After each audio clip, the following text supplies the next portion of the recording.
जय Hind. GS series के अंतर्गत आज का टॉपिक रहेगा इतिहास की प्रमुख घटनाएं। जो भी इम्पोर्टेंट घटनाएं हैं इतिहास की, वो सारी चीज़ इस वीडियो के अंदर ले ली गई हैं। उम्मीद रहेगी कि जो वनडे परीक्षा है उसमें घटनाओं से या युद्ध से संबंधित कोई भी प्रश्न इस वीडियो से मिल सकता है। इससे पहले और भी वीडियो हैं जीएस के, वो आप प्लेलिस्ट में जाके देख सकते हैं। जो चैनल पे पहली बार है वो चैनल को सब्सक्राइब कर लें और बेल आइकन को दबा लें, ताकि वीडियो सारे उन तक आसानी से हमारे पहुंचते रहेंगे। नोटिफिकेशन पहुंच जाएगा, आप देख लीजिएगा समय पे, ठीक है।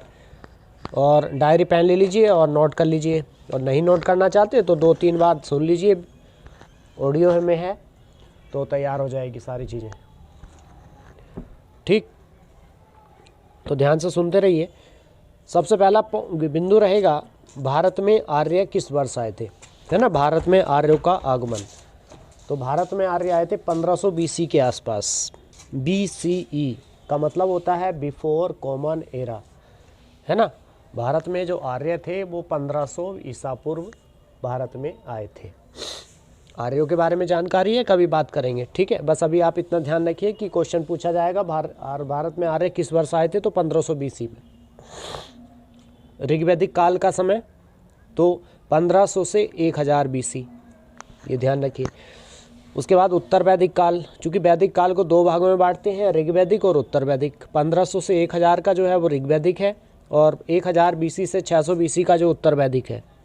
तो उत्तर वैदिक काल का समय क्या हो गया, बोलो, 1000 से 600 BC। इसके बाद अगला बिंदु आता है महावीर स्वामी। महावीर स्वामी का संबंध जो है जैन धर्म से है। किससे है? जैन धर्म से है। तो वैसे तो जैन धर्म की जो शुरुआत है वो ऋषभ देव जी के द्वारा हुई थी, लेकिन वास्तविक संस्थापक जो है जैन धर्म का वो इन्हीं को माना जाता है। किनको? महावीर स्वामी जी को, ठीक है।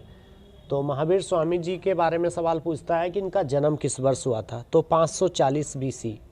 कब हुआ था? 540 BCE लिखेंगे या ईसा पूर्व लिखेंगे हिंदी में। और इनकी मृत्यु कब हुई थी, इन्होंने निर्वाण की प्राप्ति कब हुई थी, तो 468 माइनस में चलेंगे। ईसा मसीह का जो जन्म है वो 1 AD में माना जाता है ना, पहली ईस्वी में माना जाता है।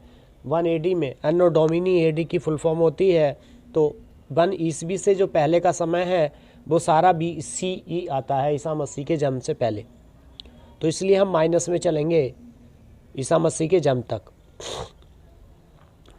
तो महावीर स्वामी का निर्माण जो है वो 468 BCE में हुआ था। उसके बाद दूसरे हैं, एक था बौद्ध धर्म, है ना। बौद्ध धर्म के जो संस्थापक हैं वो गौतम बुद्ध हैं, जिन्हें महात्मा बुद्ध भी कहा गया है ना। ध्यान रखिएगा। इनका जो जन्म है 563 BC में हुआ था। और इनकी अगला क्वेश्चन बनेगा कि गौतम बुद्ध का महापरिनिर्वाण कब हुआ था, तो इनकी उम्र जो थी 80 वर्ष की। कितनी साल जिए थे ये? 80 वर्ष। तो 80 घटा दीजिए 400 किस में से, बोलो, 563 में से 80 घटा दीजिए तो 483 BCE आ जाएगा। उसके बाद अगला बिंदु है, सिकंदर ने भारत पर किस वर्ष आक्रमण किया, तो ध्यान रखिए, इंपॉर्टेंट क्वेश्चन है ये भी। तो सिकंदर ने भारत पर 326 BCE में आक्रमण किया। 326 याद रखना बहुत आसान है, 3 की टेबल तैयार कर लीजिएगा, 3 2 जा 6। 326 आर्टिकल में ही आपको राइट टू वोट, यानी कि वोट डालने का अधिकार भी है ना। आप वोट करते हैं ना, तो आपको ये निर्वाचन आयोग होता है, तो केंद्रीय निर्वाचन आयोग, और उसके अंतर्गत 326 में आपको वोट डालने का अधिकार है। आपको मालूम है कि मतदाता दिवस वोटर्स डे कब होता है, तो 25 जनवरी, याद रखिएगा। चंद्रगुप्त मौर्य की मृत्यु तो ये 298 ईसा पूर्व में हुई थी। अगला बिंदु है, अशोक ने कलिंग पर विजय कब प्राप्त की थी, यानी कि अशोक ने कलिंग की लड़ाई कब की थी, तो 261 BC में। उसके बाद अगला है विक्रम संवत का प्रारंभ, है ना। विक्रम संवत ये 58 BC में शुरू हुआ था।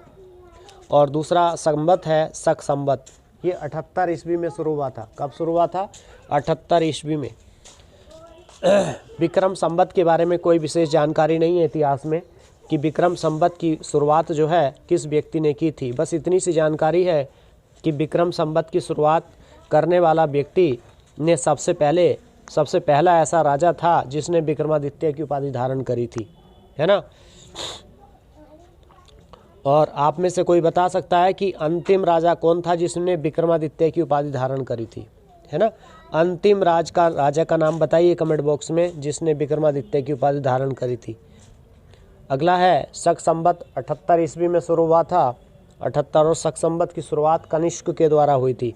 कनिष्क कौन था? कुषाण वंश का था। कनिष्क कौन था? कुषाण वंश का।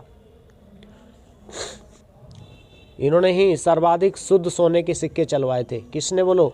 कुषाणों ने सर्वाधिक शुद्ध सोने के सिक्के, ध्यान रखिएगा। सबसे पहले सोने के सिक्के हिंद यवनों ने चलवाए थे। अगर क्वेश्चन पूछेगा कि सबसे ज़्यादा सोने के सिक्के किसने चलवाए थे, तो गुप्तों ने चलवाए थे। ठीक, आगे देखिए हिजरी संवत की शुरुआत। तो हिजरी संवत की शुरुआत 622 बीसी में हुई थी। 622 बीसी नहीं, 622 एडी में हुई थी। अब ईस्वी पे आ गए हम लोग, है ना, ध्यान रखिए। 570 एडी में आपका मोहम्मद साहब का जन्म हुआ था। ठीक, फाहियान आया था भारत में, कहाँ से? चीन से, है ना। चीन से आने वाला पहला विदेशी यात्री, बोलो कौन था? फाहियान। और ये किसके दरबार में आया था? चंद्रगुप्त विक्रमादित्य, यानी चंद्रगुप्त द्वितीय के दरबार में, जिसने विक्रमादित्य की उपाधि धारण करी थी। उसके बाद देखिए हर्षवर्धन।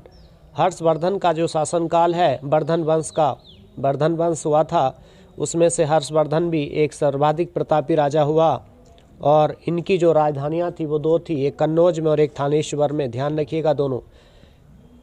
पहले इनकी राजधानी थानेश्वर थी और बाद में इनकी राजधानी कन्नौज स्थापित की। थानेश्वर कहाँ पर पड़ता है? हरियाणा में। और कन्नौज कहाँ पड़ता है? यूपी में। इनका जो समय काल है वो 606 से लेकर 647 तक का है। इन्हीं के शासनकाल में एक चीनी यात्री हुएनसांग भारत आए थे, है ना। चीनी यात्री हुएनसांग भारत आए थे जो लगभग 15 वर्ष भारत में रहे 630 एडी में। चीनी यात्री इत्सिंग, इसके बाद इत्सिंग आए थे 673 में, ध्यान रखिएगा। अगला क्वेश्चन बहुत इंपॉर्टेंट है। भारत पर प्रथम मुस्लिम आक्रमणकारी कौन था और ये किस वर्ष आया था? तो 711-12 याद रखिए। 711-12 में मोहम्मद बिन कासिम सबसे पहला मुस्लिम आक्रमणकारी था, अरब से आया था ये। ठीक, उसके बाद अगला बिंदु है कि सोमनाथ मंदिर पर, है ना, सोमनाथ मंदिर पर को कब लूटा गया था? तो 1025। कब किसने लूटा था? महमूद गजनबी ने, है ना। गजनबी कहाँ से आया था? गजनी से। ठीक, आगे आ जाते हैं।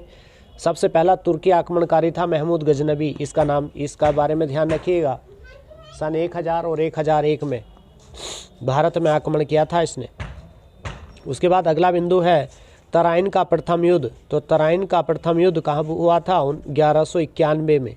1191 ईस्वी में किस किस के बीच हुआ था तराइन का प्रथम युद्ध?